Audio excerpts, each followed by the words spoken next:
Hey everybody, Tag Life Done Free. Hey, today I thought we would take a look at Starve the Beast 17. And what we're going to do is we're going to look at isolation, how it impacts, how it takes away from our purpose. So if you're interested, come on, let's check it out. Are you coming to the tree where I told you to run so we'd both be free? Strange things did happen here, no stranger would it be if we met up at midnight in the hanging tree. The genius of totalitarian leadership lies in its profound awareness that human personality cannot tolerate moral isolation. It lies further in its knowledge that absolute and relentless power will be accepted only when it comes to seem the only available form of community and membership. Robert Nisbet. Totalitarianism as a form of government has been around for a very long time. What if I was to tell you that it is based in loneliness, or that the idea that we don't belong to anything or anyone? What if I was to tell you that it depends on desperation of the people? I know that most people have forgotten that not long ago we were forced to lock ourselves up in our homes. We were banned from being involved in social gatherings, community events, holidays, and even funerals of our loved ones. We were even told to distance ourselves from the people we live with in our very own homes. It is widely known that the social distancing of 2020 was not effective and that it served really very little purpose. So then I ask, what was the purpose of the social separation? They said it was to protect us. Could it be for another reason? See, humans have social needs that must be fulfilled as the very foundation of our psychological health. And if you look back through history, these needs were met at the local level. Our earliest ancestors lived in small family tribes. Every member's, their own self-image began with his or her purpose and actually the standing inside the tribe. And this identity provided them with a deep sense of purpose. The individual, well, for most of time, did not exist as an individual, but as a part of a collective. And not like a collective in like the modern government sense, but rather collective based in survival. Man as an individual began to arrive really about the medieval times, and his social needs, however, were still satisfied through these community associations that excelled in the small towns and villages of that time. Even then, these needs began with the purpose of family, but extended to things like guilds and markets and churches of the day. These medieval communities strengthened the mental health, but also gave that, the man of that time the courage to stand up to the powers that posed a threat to his direct community. And, so I ask you, is this a clue? Is this a clue as to why we are where we are? Let me say it another way. The dependency of community empowers people to face the threats that naturally grow out of any form of government. The complexity of community has additional benefits as well. See, each community or tribe, a clan, whatever you call it, that existed at that time also had the benefits of natural leadership. And these leaders were confirmed by their character, their skill, their knowledge. These leaders served as role models. They settled disputes. They maintained order, but not by election, but by respect, because they were the doers, right? See, there was no fake media, there was no social media to sway the opinion of the people. They only had their merits and standing inside the community. And this natural growth of leadership inside these smaller community created this sovereign spider web of decentralized authority. And this, my friends, this protects everyone from any single centralized power. Robert Nisbet said it best when he said, "We are prone to see the advance of power in the modern world as a consequence of that diminishing one's individual freedom, but a more useful way would be to see it in terms of the retreat of authority in many of the areas society within which human belongings commonly find roots and a sense of a larger whole. It is power, not authority, that seeks homogeny, regimentation, and the manipulated articulation of parts by hierarchies of administrators. And it is the competition of authorities within society at a large. Above most things I can think of, keep society mobile and free. Multiply your associations and be free. Unquote. See, the dismantling of the traditional community associations really began to be popular in about the 1700s. The state, as an organization, from its inception, believed itself was, the manager, the regulator, the ruler of all forms of community and interaction. See, in the 1700s, guilds, they regulated trades. Hospitals were private, as were like educational institutions. The defense of the people were provided by the community. All of these were replaced at some point, right, by some form of the state. Public education and Medicare and a standing army are now the ruler of the time.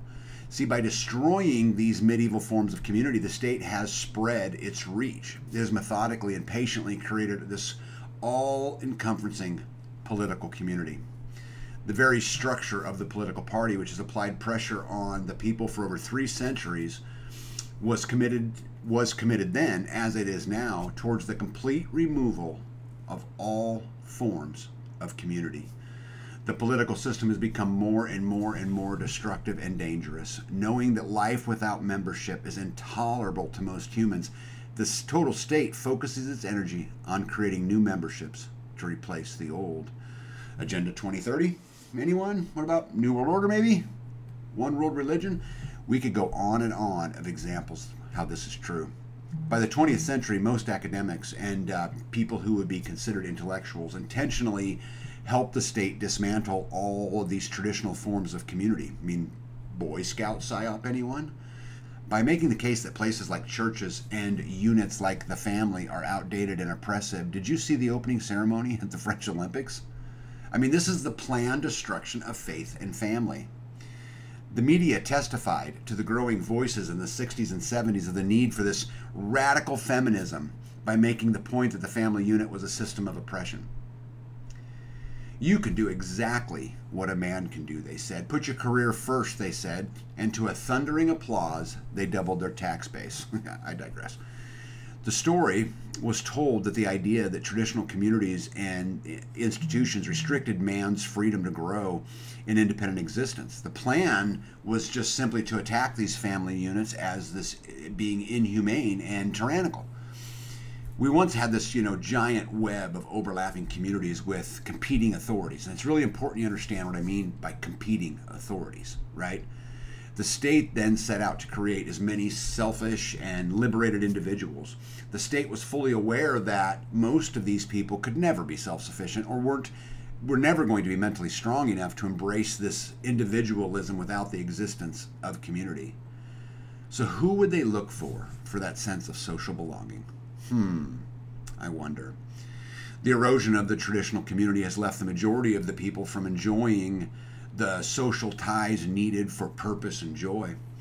The psyop of liberation from the communal bonds has left many people isolated, anxious, and lacking purpose. Societal isolation was fast-tracked again in 2020. As we talked about earlier, most people already suffering from this lack of purpose and community were forced further into isolation during the pandemic. With most traditional forms of community now erased, the modern day need for community plays out in the political arena. People now feel that need by their unwavering support of the candidate, right? I mean, we see this every day in modern day society. I mean, how many people out there are talking about how, Brandon is smart and aware and, the best president we've ever had. And this works on both sides of the arena, right? How many people blindly follow Trump? Right? They've successfully taken our need for family and community and turned it into the all-knowing state. You see, man is a social being, and his desire for community will not be denied, and if he can't find that community on a human scale, then he will look for it on the inhuman scale. Ross Douthat. Today, people are more and more isolated by the lack of community. They further isolate themselves by social media and the mainstream media. This deep desire for community has us now forming a deep psychological bond with the state. Loneliness has become an everyday experience. Take Hitler, right? He knew that the lack of community creates a void in social isolation, which is filled by, in his case, a strong leader and then followed by a strong state. This is why, when in power, he suppressed and co-opted the independent associations, like he went after the trade unions and the youth groups and other cultural organizations and replaced them, and then replaced those small local town hall meetings with mass political meetings. And there's proof of this in his book Mein Kampf. I don't know if you guys have ever read that or not, but he was quoted as saying, "The mass meeting is necessary if only for the reason that in it the individual who is becoming an adherent of a new movement feels lonely and is easily seized with the fear of being alone, receives for the first time the picture of a great community, something that has strengthening effect upon most people," unquote.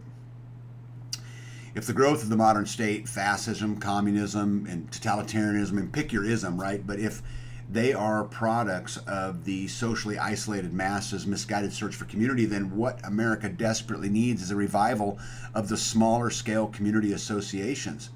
These groups, association, communities, clans, whatever you call them, would prosper, which would be by their very vitality effective barriers to further spread of utility, centralized political power. Robert Nisbet. You see, a diverse multitude of decentralized social groups and associations helps the individual maximize their potential by providing the communal support and security that is needed for an individual to stand up to the challenges we now face. Carl Jung said, "You must realize that you are a link in the chain, that you are not an electron suspended somewhere in space or aimlessly drifting through the cosmos." If we continue to allow them to socially isolate and alienate us, and allow the state to separate and distance ourselves from others, then not only will isolation remain, but we will continue to search for community in the tyrannical state, and thus you are complicit to your own enslavement. If you want to starve the beast, yoke up, build community, or better yet, build many. But at the end of the day, Are you coming to the tree where a